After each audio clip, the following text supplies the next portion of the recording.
BBBM, hinamon ng China na itigil ang pagpasok at pag-angkin sa teritoryo ng Pilipinas.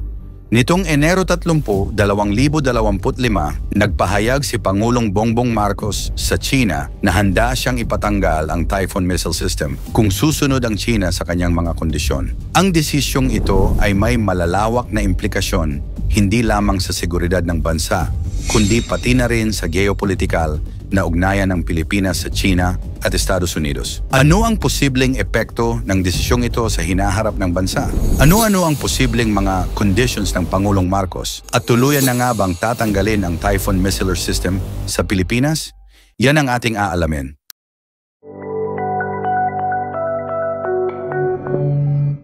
Ang deployment ng US Typhoon Missile System sa Pilipinas ay bahagi ng pagpapalakas ng depensa ng bansa at ng alyansa nito sa Estados Unidos. Ang Typhoon Missile System ay isang modernong mid-range missile platform na kayang tumarget sa mga banta mula sa malalayong distansya. Isa ito sa mga pinakabagong hakbang ng Estados Unidos upang tiyakin ang kakayahan ng kanilang mga kaalyado sa Indo-Pacific region na ipagtanggol ang kanilang sarili mula sa anumang banta. Gayunpaman, mariing tinutulan ito ng China na nagsasabing ang presensya ng naturang missile system ay nagdudulot ng destabilization sa rehiyon. Ayon sa mga pahayag ng Chinese Ministry of Foreign Affairs, ang pagkakaroon ng Typhoon Missile System sa Pilipinas ay isang provocative act na maaaring magdulot ng mas matinding tensyon sa West Philippine Sea. Sa kabila nito, iginiit naman ng Estados Unidos na ang kanilang presensya sa Pilipinas ay alinsunod sa Mutual Defense Treaty ng dalawang bansa at isang hakbang upang mapanatili ang kalayaan sa paglalayag sa rehiyon. Ang Typhoon Missile System ay isang makabagong mid-range missile platform na binuo ng Estados Unidos. Ito ay may kakayahang maglunsad ng iba't ibang uri ng mga misil, kabilang ang Tomahawk cruise missiles at Standard Missile 6. SM-6 na may abot na libu-libong kilometro. Ang sistema ay idinisenyo upang palakasin ang kakayahan ng depensa sa rehiyon ng Indo-Pasipiko. Noong Abril 2024, unang dinala ang Typhoon Missile System sa Pilipinas bilang bahagi ng taunang Balikatan Military Exercises sa pagitan ng mga puwersang militar ng Pilipinas at Estados Unidos. Matapos ang mga pagsasanay, napagkasunduan ng mga opisyal ng seguridad ng Pilipinas at Estados Unidos na panatilihin ang sistema sa hilagang bahagi ng bansa upang palakasin ang depensa at magbigay ng deterrence laban sa mga potensyal na banta. Sa kasalukuyan, ang Typhoon Missile System ay nananatili sa Pilipinas at may mga plano ang Philippine Army na magsagawa ng pagsasanay para sa kanilang mga sundalo upang maging bihasa sa paggamit ng sistemang ito. Ang hakbang na ito ay bahagi ng mas malawak na programa ng modernisasyon ng sandatahang lakas ng Pilipinas upang maprotektahan ang pambansang interes, lalo na sa harap ng mga hamon sa seguridad sa rehiyon. Pahayag ni Pangulong Marcos Jr.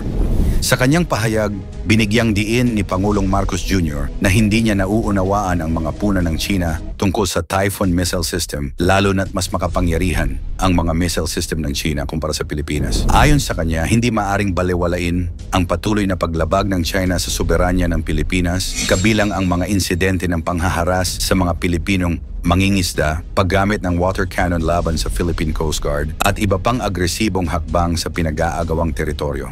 Bilang tugon, sinabi ni Pangulong Marcos Jr.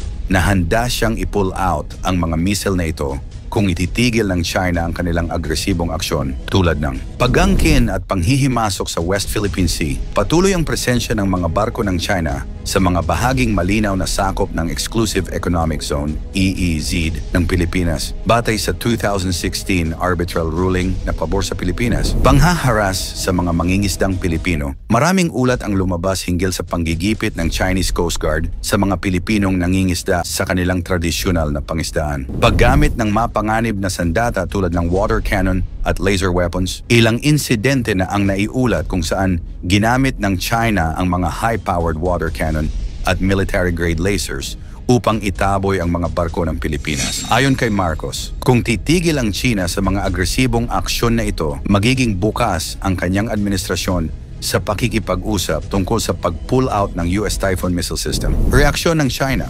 Bilang tugon, nagpahayag ang China ng matinding pagtutol sa plano ng Pilipinas na mag-deploy ng mid-range missiles na tinawag nilang extremely irresponsible at maaaring magdulot ng pagtaas ng tensyon sa rehiyon. Ayon sa Chinese Ministry of Foreign Affairs, Ang ganitong hakbang ay nagpapakita ng pagkiling ng Pilipinas sa estratehikong interes ng Estados Unidos sa halip na panatilihin ang isang independenteng patakarang panlabas. Sa kabilang banda, patuloy ding kinikilala ng China ang kanilang interes sa South China Sea, kung saan patuloy silang nagtatayo ng mga artificial islands at nagpapatibay ng kanilang presensya sa pinag-aagawang teritoryo.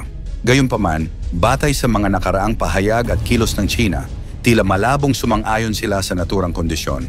Bukod dito, patuloy ang China sa kanilang mga aktibidad sa West Philippine Sea, kabilang ang pagtatayo ng mga artificial islands at pagpapatibay ng kanilang presensya sa mga pinag-aagawang teritoryo. Ang mga hakbang na ito ay nagpapakita ng determinasyon ng China na ipatupad ang kanilang pag-angkin sa rehiyon sa kabila ng mga protesta mula sa Pilipinas at iba pang mga bansa. Dahil dito, bagamat bukas si Pangulong Marcos Jr. sa posibilidad ng pag-pull out ng Typhoon Missile System kapalit ng pagtigil ng China sa kanilang agresibong aksyon batay sa kasalukuyang kilos at pahayag ng China, tila malabong sumunod sila sa naturang kondisyon. Epekto sa relasyong panlabas ng Pilipinas. Ang desisyong ito ni Pangulong Marcos Jr. ay may malawak na epekto sa relasyong panlabas ng Pilipinas. Narito ang ilan sa mga posibleng kinalabasan. Ugnayan ng Pilipinas at China. Maaring bumuti ang relasyon ng dalawang bansa kung susundin ng China ang hinihiling ni Marcos na itigil ang agresyon. Gayunpaman, kung mananatili ang agresibong kilos ng China, maaaring mapanatili ang kasalukuyang tensyon. Kung tuluyang i-pull out ng Pilipinas ang US Typhoon Missile System, maaaring maapektuhan ang tiwala ng Estados Unidos sa kasunduan nito sa Pilipinas. Particular na sa Mutual Defense Treaty at Enhanced Defense Cooperation Agreement, EDCA. Ang anumang pagbabago sa military posture ng Pilipinas ay maaaring magkaroon ng epekto sa seguridad sa Southeast Asia. Ang pagbawas ng defensive capabilities ng Pilipinas ay maaaring makita bilang isang kahinaan na maaaring samantalahin ng ibang bansa. Ang kasunduang ito ay nagpapakita ng komplikadong dinamika sa pagitan ng Pilipinas, China at Estados Unidos. Habang sinusubukan ng Pilipinas na palakasin ang kanyang depensa sa pamamagitan ng pakikipag-alyansa sa Estados Unidos, nananatili ang tensyon sa pagitan nito at ng China dahil sa mga issue sa teritoryo at militarisasyon sa rehiyon. Ang pahayag ni Pangulong Marcos Jr. ay isang taktikal na hakbang upang hikayatin ng China na ihinto ang kanilang agresibong aktibidad sa West Philippine Sea. Gayunpaman, nananatiling hamon kung paano maisasakatuparan ito nang hindi isinasakripisyo ang seguridad at soberanya ng bansa. Sa huli, mahalaga para sa Pilipinas na patuloy na mapanatili ang balanseng diplomasya sa pagitan ng China at Estados Unidos habang pinapalakas ang kakayahan nitong ipagtanggol ang sarili mula sa anumang banta sa kanyang teritoryo. Ikaw sa iyong palagay, susunod kaya ang China sa mga kondisyon ng Pangulo? Ikomento mo naman ito sa ibaba. Huwag kalimutang mag-like and share. Maraming salamat at God bless.